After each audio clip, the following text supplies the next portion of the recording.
था। हम अक्सर सोचते हैं कि एडमिशन मिल जाना ही सबसे बड़ी चुनौती है, पर असल संघर्ष तो उसके बाद की कोशिश है। अच्छा, ये राजनीति को राष्ट्रीय मुद्दों के अखाड़े से निकालकर वापस छात्र कल्याण और अधिकारों तक लाने का प्रयास है।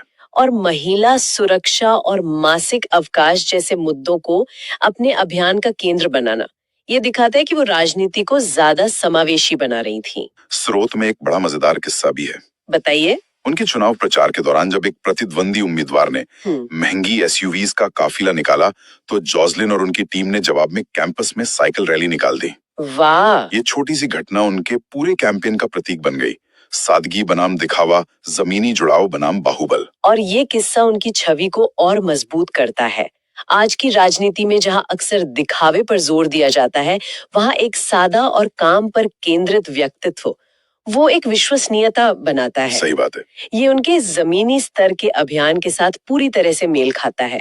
उनकी सादगी ही उनकी सबसे बड़ी ताकत नजर आती है। और दिखावे का इतना जोर है, क्या सिर्फ सादगी और जमीनी मुद्दों से चुनाव जीता जा सकता है? कहीं ये उनकी एक कमजोरी तो साबित नहीं हुई? ये एक बहुत ही वैलिड पॉइंट है, और शायद यही उनकी सबसे बड़ी चुनौती भी थी।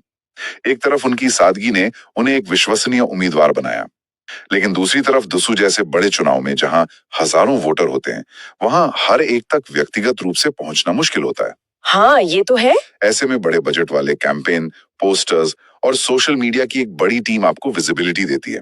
तो हाँ, ये एक दो धारी तलवार की तरह है।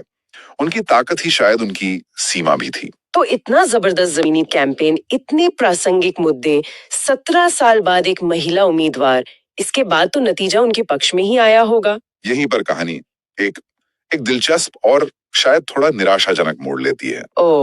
इतनी मजबूत लड़ाई के बावजूद नतीजे उनके पक्ष में नहीं रहे। जॉसलिन को चुनाव में जीत नहीं मिली, और अक्सर कहानियां यहीं पर खत्म हो जाती हैं, हार के साथ। लेकिन हमारे स्रोत इस बात पर जोर देते हैं कि ये कहानी यहाँ खत्म नहीं होती।